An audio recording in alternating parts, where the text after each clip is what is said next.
Hey guys, what's going on out there?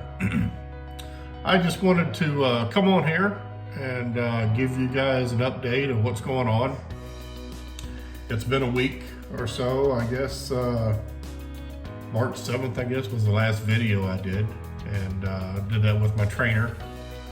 And he was gracious enough to let me do an interview with him. That was pretty cool. So as you can see, I'm here at the house, and that was actually a planned stop that Junior had. He had already had planned already, taking spring break off, spend time with his family, which worked out perfect because I get to spend time with mine. So yeah, I've been away from the house for 3 weeks now. Like I said, we took the flight up to Springfield and went through the orientation. Excuse me.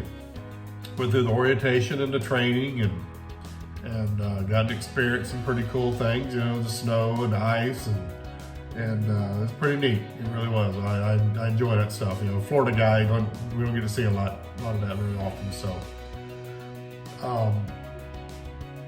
I got to come home and share my stories with the family, and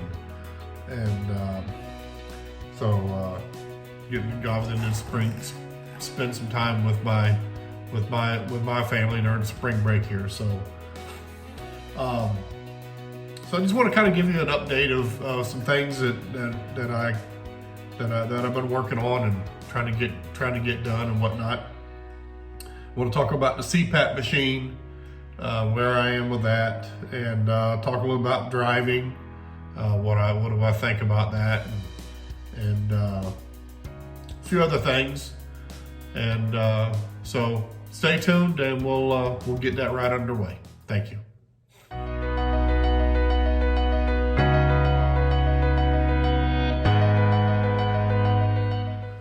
All right. So first off, I guess I'll talk about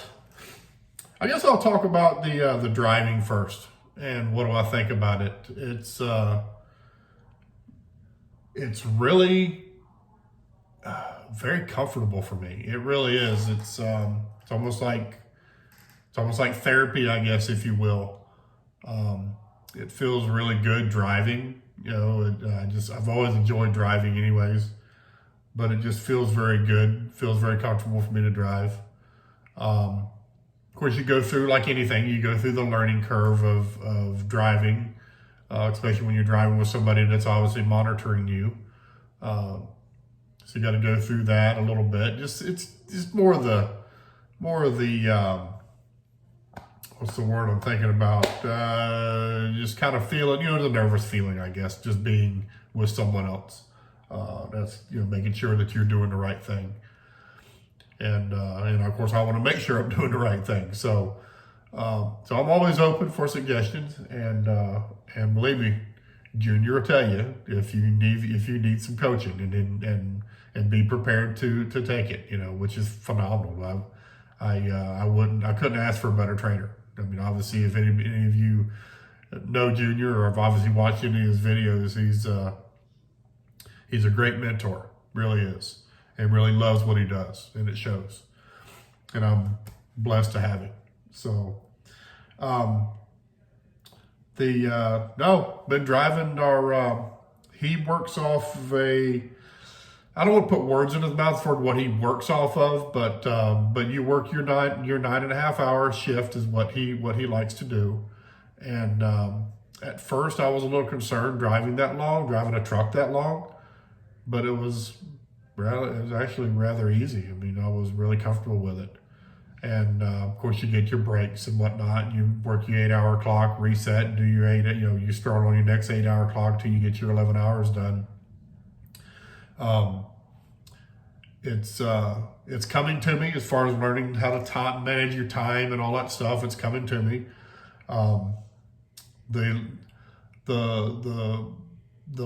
The biggest thing I think that's a little bit of challenging that I'm really looking forward to learning is the information and data that you get in, that you have to put into the Qualcomm to let Prime notify Prime what you're doing, And then obviously when you're done, being able to upload your paperwork so you can make sure you get paid. Keeping track of your receipts and everything you do, and every time you stop that truck, make sure you do something. Something's got to happen every time you stop that truck. Every time you start that truck, something's got to happen. So you got to mark your driving time, mark when you're off duty, you're on duty, in that sleeper berth. You always have to document that. Whenever you're on that truck and doing something around that truck and you're on that time frame, right? You got to make sure you document that stuff. It's very important, very important. So I'm making sure I'm staying in tune with that because I want to know. And he wants me to know. So he's definitely teaching me everything I need to know with that. So that's good. That's a lot to learn. And then obviously dealing with the shippers and making sure your paperwork's right and you got your numbers where they need to be and filling out the blanks where they need to be. And so it'll come in repetition as we keep doing it. So I'm getting there. I'm getting there with that. And but the driving is really fun. I think when we go back out, which will probably be next week, the end of next week possibly, when we head back out, we'll be I think we'll be heading out west, which I'm really looking forward to. So anyways, so that's kind of give you up to date with my driving and a little bit of training stuff, and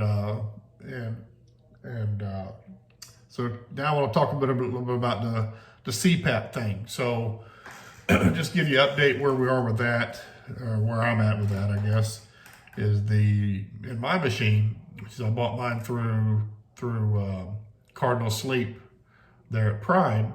The machine that I got is the one that's hooked to Wi-Fi and it uploads automatically.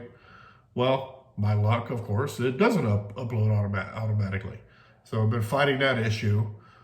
So what I've been doing here now that I'm here at the house is I have to take the SD card out of it, put it into my computer, and upload it to Cardinal so that they can get a documentation of my reading.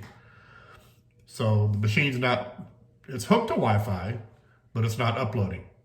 So I've been fighting back and forth with that. So for now, I've got a scheduled appointment with them to bring the machine back, which at the same time, I've got to go back and have another DOT physical done, because my first physical is when you go do a physical, after you've been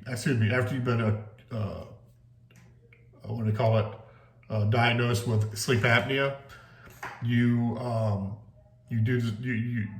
given a card, given a temporary card. So my temporary card was given to me. It was a 56-day card. I don't know where they came up with that number. It's what was given to me. So during that time frame, I had my sleep study and I was issued the machine. And since I've been using the machine, I've been using this machine now since, sorry, I got a head cold, which doesn't work very well with CPAP machine, by the way. I've been using the machine now for 20 days, roughly, about 20 days. And I've been about 86% compliance with it, which is lower than what I thought, because I thought I'd be using it more. But with the head cold, it's really been tough trying to wear this stupid machine on your nose when you can't breathe. But I've been staying still pretty good. So I talked to Trinity today and asked them about getting how far out I can get my appointment scheduled for the physical, because I have to get the physical done and also take this machine in and get it looked at. Maybe even have to get it replaced. I don't know, because it's not uploading. And she said that shouldn't be a problem. Maybe a week out, I can get an appointment scheduled to have them both done at the same time. So I just want to go over the numbers with you guys in case you are maybe the one having to do what I had to do, go down and get the sleep study and figure out, what's going to happen. How far out is my license or my medical card any good? So if you issued a machine, a CPAP machine, or if you have one already, okay, then they're going to want to read the monitoring on it to see what your compliance are, see how much your usage is. So if you are between 80 and 86 or higher, 80 and higher compliance with using it, then your DOT card is good for a year, okay?